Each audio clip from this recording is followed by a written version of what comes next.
एक फूल के लिए उसकी टहनी वतन है। एक बच्चा अपने घर को ही वतन समझता है।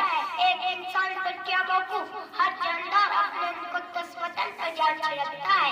वतन का कांटा 50 फूल से ज्यादा प्यारा होता है।